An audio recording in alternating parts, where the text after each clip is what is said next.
I'm Brian Lemons, and this is Perspective.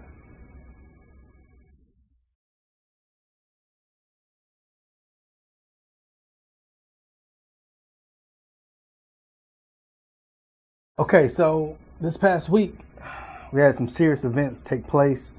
One that is ringing the bell of alert around the country, dealing with a teacher and her acting and trying to protect herself and the students and breaking a fight. Here in Detroit, Michigan, one of our local high schools, Pershing High School, two young men decided they were going to have a fight, and it was a brawl. I mean, they were fighting over the tables. They pretty much rearranged the classroom as students scattered, and of course, one student caught everything on their phone. And the teacher the teacher first did what she was supposed to do, which was try to radio for help. But the radio that was provided for her did not work, and the instincts that just kicked in, and she grabbed a broom and just began swinging it, trying to break up the fight between the two young men. And it had no effect. They still was rumbling until some students just jumped in and broke the fight up. Now, here's the thing to think about. These two young men had a serious fight. I'm pretty sure you can find it on YouTube. You can find it pretty much everywhere. It's viral. These two young men fighting, rumbling, doing what, it was just a crazy sight to see. The district fired her though. Now these young men, they got expelled for I think like 10 days, but they fired her, which caused an outcry.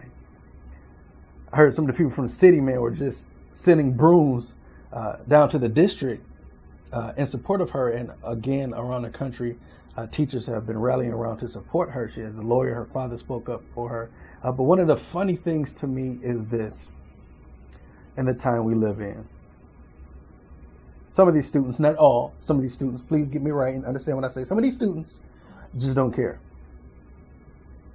Whatever their problem is, and tonight on Let It Rip Fox 2 News, there was a young man they had an organization called 180, and they try to deal with the root of the situation. And I think that's one of the key factors that we have to deal with now in today's society when we deal with teens. We have to deal with the root of their problems and their situations, and the problem is that the root of the situation never seems to be taking care of it. Therefore, a lot of people outside of the source or the place that can provide help seems to have to deal with the problem, i.e. school, i.e. society, i.e. there's a problem in the home.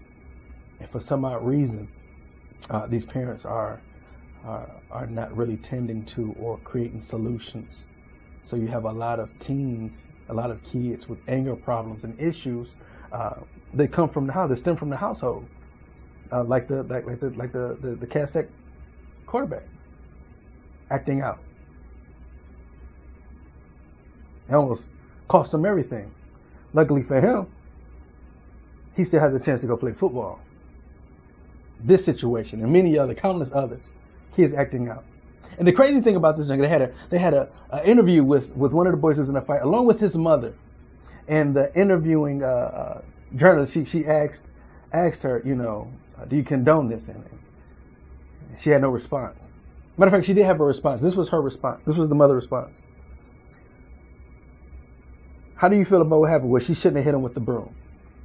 Or she was trying to break up a fight. Well, the mother says she should have let them fight. Now we're dealing with a day and age where kids pack guns now, right? So the next thing the anchor lady asked her was, well, what if the other boy would have pulled out the gun? The mother responds, well, she should have she should have left out the class, ran out the class. This is what the young man's mother is saying. Let my child fight. You shouldn't have hit him with the broom. If the other kid had a gun, well, the teacher should have fled the room. Really? I remember a day where the teachers could spank the kids. I remember a day where I was so terrified to do anything wrong because I knew that if my mother would find out, that I was over. I was done. I would be seeing Jesus. But then again, I had a mother who cared. I had a mother who knew every last principle of mine, from kindergarten, Head Start, all the way up to high school. She knew every principal. She knew every teacher. She made sure she was a part of my scholastic career. I don't know what's going on right now in the society, man.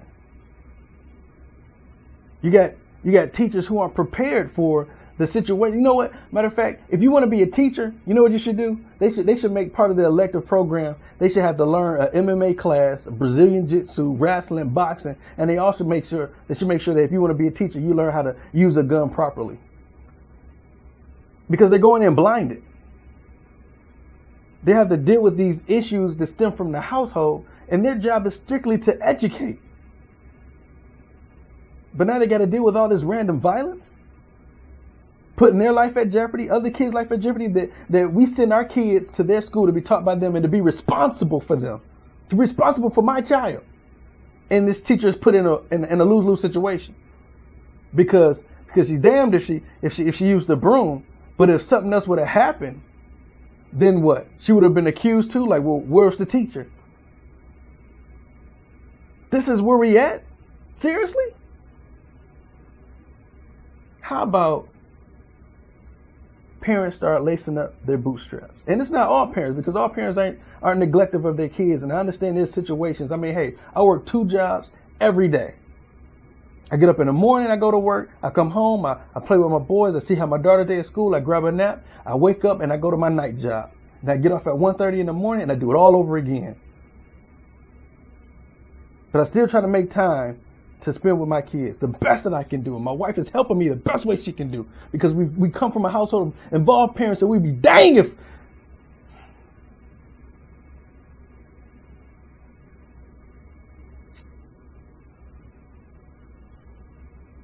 who's failing who? It's my perspective. Please share yours.